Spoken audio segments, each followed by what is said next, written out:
आज ज्यांचा जन्मदिवस, ज्यांचा जयंती आणि पुण्यतिथी असे दोन कार्यक्रम आज एका ठिकाणी एकाच वेळेस होतात, ते म्हणजे जहाल मतवादी आदरणीय लोकमान्य टिळक, लोकशाहीर अण्णाभाऊ साठे यांचा आज दोघांचा संयुक्त कार्यक्रम आहे. तर एक व्यक्ती अति हुशार आणि एक व्यक्ती शाळेत न गेलेली, म्हणजे 1.5 दिवस शाळा, 1.5 दिवसाची शाळा कशी असते तुम्हाला माहित आहे. तर एखादी व्यक्ती शिकलेली असते, म्हणजे खूप हुशार असते किंवा शहाणी असते असं काही म्हणता येणार नाही. आणि एखादी व्यक्ती शिकलेली नसते, म्हणजे त्याला काही नॉलेज नाही, ज्ञान नाही असं म्हणता येणार नाही. तर आता सरांनी सांगितलं की लोकमान्य टिळक त्या तुरुंगामध्ये 6 वर्षापर्यंत होते. आता 6 वर्षाचा काळ तुरुंगामध्ये काढणं आणि आपण 60 मिनिटं शांत बसू शकत नाही. तर जे 6 वर्ष तुरुंगात राहिले त्यांची जयंती आणि पुण्यतिथी होते, आपण 60 मिनिटं शांत बसत नाही म्हणजे आपलं काहीच होणार नाही, म्हणून शांत बसून राहायचं.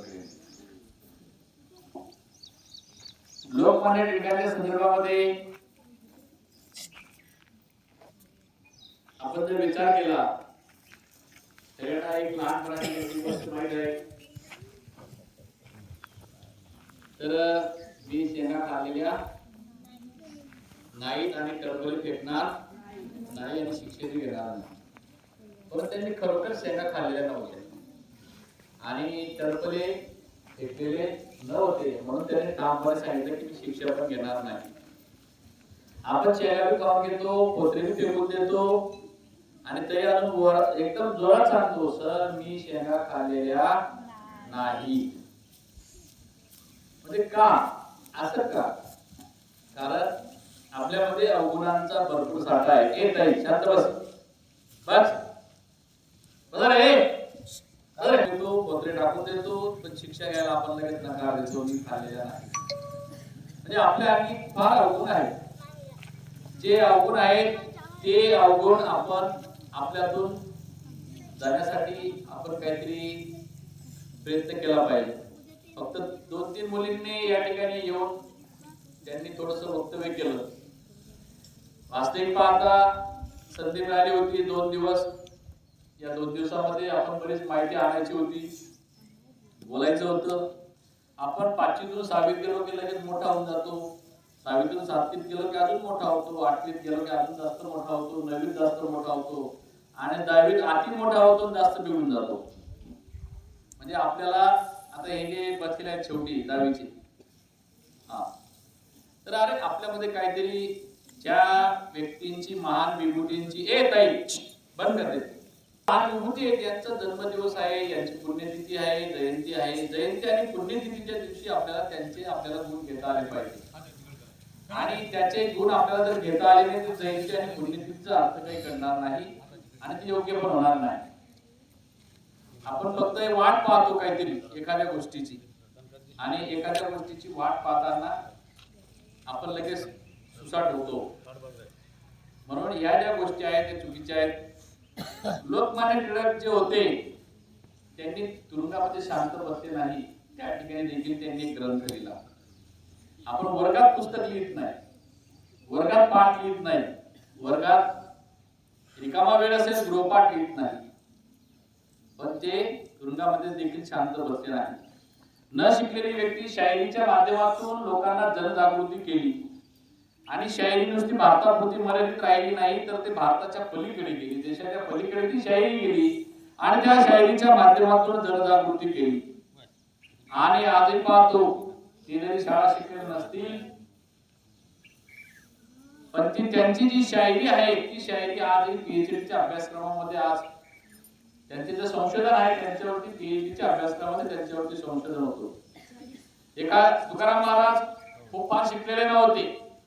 तुकाराम महाराजांचे अभंग लोकांनी बुडवायचं ठरवलं, अभंगही बुडाले नाही आणि आजच्या दिवशी तुकाराम महाराजांच्या अभंगावरती मोठमोठे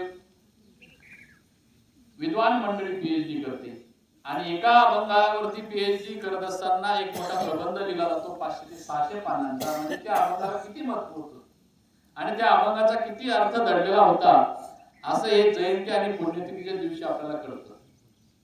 आपण काय करतो, फक्त मला मोठं व्हायचंय, मी 7वीत गेलो पाहिजे, 10वीत 8वीत 9वीत 11वी 12वी झालो पाहिजे, फुकटात नोकरी भेटली पाहिजे, सहजासहजी भेटली पाहिजे आणि सगळ्या गोष्टी सहजासहजी भेटल्या पाहिजेत या भावनेने आपण राहिल्यामुळे काय होतो, आपण आज मागे आहोत.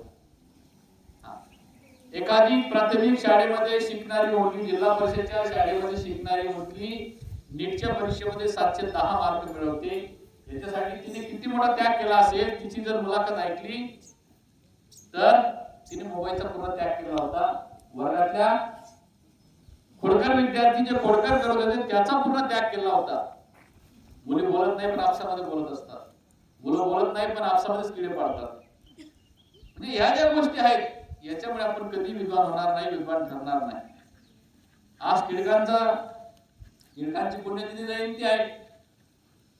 न शिकलेल्या माणसाचा आज जन्मदिवस आहे, परंतु न शिकलेल्या माणसाचा जन्मदिवस साजरा होतोय. याचा अर्थ काय की ही व्यक्ती किती महान होती, या व्यक्तीमध्ये किती चांगले गुण होते.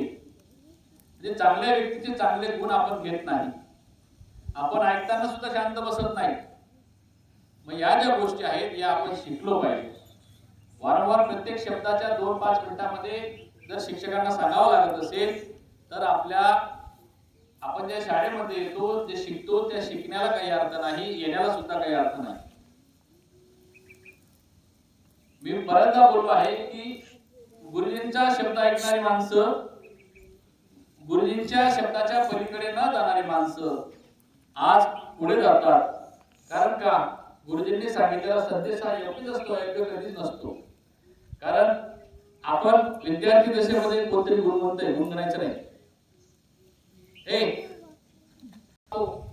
गट देखील विसरायचे असतात. आता सकाळी तो माझी विद्यार्थी गेला, त्याने त्याच्या कार्याची मीमांसा केली. त्याला वाटलं मातृभूमीबद्दल, या धरतीबद्दल, या शाळेबद्दल, या गावाबद्दल तर तो तुम्हाला उपदेश द्यायला आला होता, तो पेढा द्यायला आलेला नव्हता. त्या पेढ्यासोबत मोठा उपदेश होता आणि एक मोठा संदेश होता. तो संदेश आपल्याला घ्यायचा असतो. आणि तसंच जयंती आणि पुण्यतिथीचं इतकेच असतं की ज्यांची जयंती साजरी होते, ज्यांची पुण्यतिथी साजरी होते, त्या पुण्यतिथी मागे, त्या जयंती मागे एक मोठं कारण दडलेलं असतं. आणि ते कारण म्हणजे असं की त्यांच्यापासून आपल्याला शिकवण घ्यायची असते. दरवर्षी छत्रपती शिवाजी महाराजांची शिवजयंती आपण जोरदार घोषणा देतो, घोषणा देऊन फायदा नाही. छत्रपती शिवाजी महाराजांच्या अंगी कोणते गुण होते ते गुण आपण घेतले गेले पाहिजे. नाही आपण शिवजयंती मोठ्या उत्साहाने साजरा करतो, ती साजरा केलेली काही कामाची नाही. छत्रपती शिवरायांच्या अंगामध्ये जे गुण होते, ते जे गुणामध्ये वागत होते, वावरत होते, त्यांनी जे रयतेच्या रक्षणासाठी जे काम केलं होतं त्याचा एक जरी गुण आपण घेतला तरी छत्रपती शिवाजी महाराजांची जयंती साजरी झाली, लोकमान्य टिळकांची जयंती साजरी झाली, अण्णाभाऊ साठे यांची जयंती साजरी झाली असं म्हणावं लागेल. म्हणून आपण ते गुण घेतले पाहिजे. विशेषतः आपण दुसऱ्याचं नाव सांगतो, आपण बोलत नाही, आपल्याला बोलता येत नाही. आपण नेहमी काय करतो, दुसऱ्याकडे नेहमी बोटं दाखवतो. ही बोटं न दाखवण्याऐवजी मला काय बोलता येईल प्रयत्न करावा. त्या बाकीच्या बोलीला बोल आणि तिने पाठ केलं नाही पण माझ्या कागदावर लिहिले मला वाचून दाखवायचं. इथं येऊन वाचून दाखवलं तरी तिचं एक मोठं धैर्य म्हणावं लागेल. त्या ठिकाणी आपण हे का करत नाही. आपण नुसतं आता त्या मुलीकडे सगळेजण पाहतील कारण ती रशियामधून आलेली आहे असं वाटतं मला. आणि तुम्ही जापान मधून आलेले सगळे आणि आम्ही भारतातले आहोत असं वाटतं. म्हणजे का आपल्याला या ज्या गोष्टी आहेत त्या गोष्टी आपल्याकडून कधी जातील याचाही आपण विचार करावा.